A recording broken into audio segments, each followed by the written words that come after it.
किती जरी मोजून स्वयंपाक केला तरी सुद्धा शिल्लक राहतो आणि त्याचा काय करायचा असा दुसऱ्या दिवशी प्रश्न पडतो। तर आज आपण शिल्लक राहिलेल्या भातापासून असा मस्त नाश्त्याचा पदार्थ करणार आहोत। मुले मोठे आवडीने खातील असा पदार्थ आहे। फोडणीचा भात करणं किंवा जिरा राईस करणं हेच पर्याय आहे। जर एकदा या पद्धतीने नाश्त्याचा प्रकार करताल तर भात जरी उरलं तरी तुम्हाला टेन्शन वाटणार नाही, कारण हा नाश्त्याचा पदार्थ सगळ्यांना आवडेल। तर इथे साधारण वाटीभर तांदळाचा भात उरलेला आहे। तर त्यासाठी इथे मी मिक्सरच्या भांड्यामध्ये शिल्लक राहिलेला भात काढून घेतलेला आहे। थोडंसं पाणी टाकून मिक्सरला बारीक असं फिरवून घेतलेलं आहे, म्हणजे त्याचा कमीत कमी पाण्याचा वापर करून आपल्याला मिक्सरला हे भात फिरवून घ्यायचं आहे अगदी बारीक। त्यानंतर इथे हिरवं वाटण तयार करून घ्यायचं आहे। तर मिक्सरच्या भांड्यामध्ये मूठभर कोथिंबीर, 8 ते 10 कढीपत्त्याची पानं, 3 ते 4 हिरव्या मिरच्या, 1 इंचाचं आलं, 8 ते 10 लसणाच्या पाकळ्या टाकून पाणी न टाकता याचा वाटण तयार करून घेतलेला आहे। आता ताटामध्ये काढून घेतलेल्या भातावर हे हिरवं वाटण टाकून घ्यायचं आहे। अर्धा चमचा गरम मसाला, 1 चमचा धने पावडर, अर्धा चमचा हळद, अर्धा चमचा भाजलेली जिरेची पूड आणि 1 चमचा चाट मसाला इथे मी टाकून घेतलेला आहे। चवीपुरतं मीठ टाकलेलं आहे। भातामध्ये मीठ टाकलेलं असेल तर अंदाजाने आपल्याला टाकायचं आहे, म्हणजे बेताने टाकायचं आहे। त्यानंतर अर्धा कप इथे मी तांदळाचं पीठ टाकून घेतलेलं आहे। तर या ठिकाणी इथे मी 1 मोठा चमचा बेसन पीठ टाकून घेतलेला आहे। हे सगळं छान व्यवस्थित मिक्स करायचं आहे।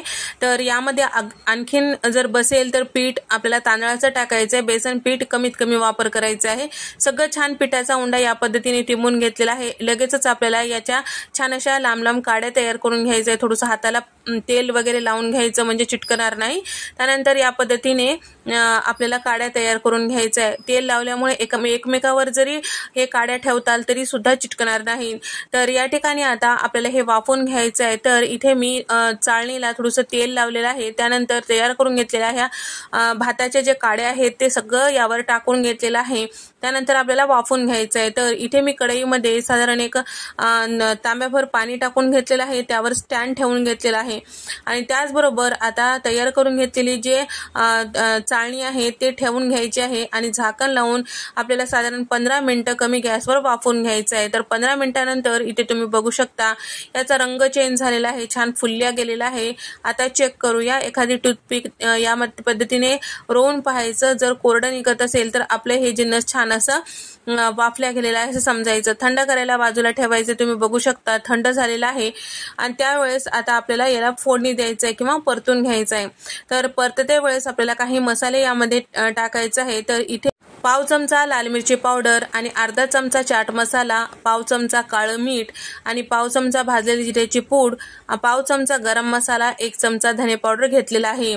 आता याला फोडणी देण्यासाठी कढईमध्ये 4 चमचे तेल टाकून घेतलेलं आहे, अर्धा चमचा मोहरी, अर्धा चमचा जिरं आणि 3 चमचे तीळ टाकून घेतलेले आहे। छान तडतडलं की यामध्ये कढीपत्त्याची पानं आणि कोथिंबीर टाकून घ्यायचं आहे। त्याचबरोबर वाफवून घेतलेलं जे भाताच्या काड्या होत्या ते आपल्याला यामध्ये टाकून या पद्धतीने छान असं परतून घ्यायचं आहे। आता एकसारखं छान असं परतून घेतलं की 1 मिनिटं याच पद्धतीने मोठ्या गॅसवर परतून घेतलं की छान असं याला टेस्ट येतो आणि त्याचबरोबर जे आपण पावडर मसाले घेतलेले आहे ते यावरतून टाकून घ्यायचं आहे। बस दुसरं काही करायचं नाही। अशाच पद्धतीने केलेला नाश्त्याचा पदार्थ सगळ्यांना आवडेल। तर या पद्धतीने जर तुम्ही नाश्त्याचा पदार्थ करतात शिल्लक राहिलेल्या भाताचा, तर कालचा भात शिल्लक आहे का त्याचा नाश्त्याचा पदार्थ या पद्धतीने करा असे रोजच म्हणतील। तर या पद्धतीने एकदा नक्की ट्राय करून पहा। हे जे भाताच्या काड्या आहेत करायला सोपे आहेत आणि खायला खमंग आहे। तर तुम्हाला हा व्हिडिओ आवडल्यास व्हिडिओला लाईक करा, शेअर करा आणि सबस्क्राईब करायला मात्र विसरू नका। नंतरच्या रेसिपीमध्ये भेट देऊया, तोपर्यंत नमस्कार।